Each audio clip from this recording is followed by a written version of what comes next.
ఇచ్చే అవకాశం ఉంది కదా.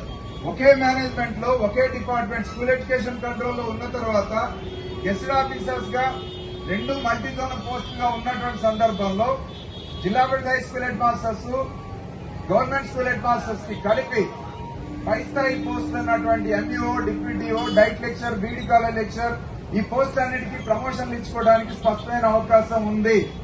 దీని మీద పదే స్కూల్ ఎడ్యుకేషన్ డిపార్ట్మెంట్ లో రిప్రజెంట్ చేస్తే మీతో మీటింగ్ పెడతామని చెప్పేసి అనేక సందర్భాల్లో చెప్పారు. జాయింట్ స్టాఫ్ కౌన్సిల్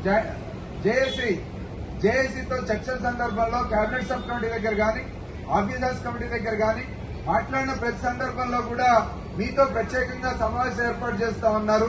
సెక్రటరీ ఇంతవరకు సమావేశం పెట్టలేదు. నవీన్ నికోలస్ గారు డైరెక్టర్ గారితో ఈ విషయాల మీద చర్చించాలని చెప్పి అడిగినప్పుడు టైం ఇస్తానని చెప్పడం, ఫలానా రోజు రండి అని చెప్పి మళ్ళీ ఆ రోజు మనం పోయేటప్పటికి ఆయన సెక్రటరీ గారి దగ్గర మీటింగ్ అనో లేకపోతే సీఎం దగ్గర మీటింగ్ అనో వెళ్లిపోవడం, 3 సందర్భాల్లో ఆ రకంగా యూఎస్పీసీగా యూటీఎఫ్ గా వెళ్లాలనుకున్న సందర్భంలో మీటింగ్ జరగలేదు.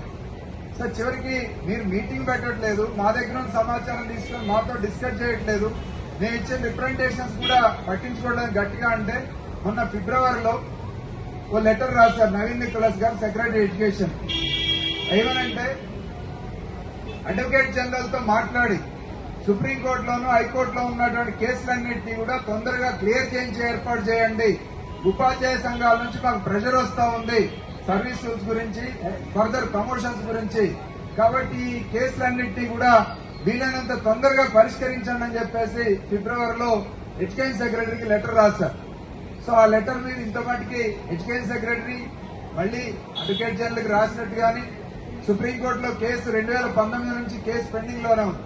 ఆ కేసుని మూవ్ చేసే విషయంలో గానీ గవర్నమెంట్ వైపు నుంచి చలనం లేదు. సో ఇప్పుడున్న పరిస్థితుల్లో మరి వాళ్ళ మనకి ఎడ్యుకేషన్ మినిస్టర్ ఎవరంటే సీఎం గారే ఎడ్యుకేషన్ మినిస్టర్. సీఎం ఉండడం ఒక అడ్వాంటేజ్, ఒక డిసడ్వాంటేజ్. సీఎంఏ కాబట్టి సహజంగా నిర్ణయాలు తీసుకోవాలనుకుంటే ఇబ్బంది లేకుండా సత్వరం నిర్ణయాలు తీసుకునే అవకాశం ఉంది. అదే సందర్భంలో ఆయన ఫ్రీక్వెంట్ గా ఇష్యూస్ మీద కలవాలనంటే మనకు అవకాశం లేకుండా పోయింది. ఎవరైనా అధికారులు చెప్పిన మాటలని వినే పరిస్థితే తప్ప మన వాయిస్ ఫీల్డ్ లెవెల్లో ఏం జరుగుతుందో, ఏమి ఇబ్బందులు ఉన్నాయో చెప్పుకునేటువంటి పరిస్థితి రోజు లేకుండా ఉన్నటువంటి స్థితి ఉన్నది. అందుకని ఇవాళ సర్వీస్ రూల్స్ కి సంబంధించి వాస్తవ ఫ్యాక్చువల్ రిపోర్ట్ తీసుకొని సుప్రీంకోర్టులో ఉన్నటువంటి కేసుని క్లియర్ చేయించడం కావచ్చు, లేదా ఇవాళ ఉన్నటువంటి ఆల్టర్నేటివ్స్ 158 జీవో ప్రకారం ఉన్నటువంటి పోస్టుల్ని ఇవాళ భర్తీ చేయడానికి కింది కేడర్ల నుంచి మనసుంటే మార్గం ఉంటుంది.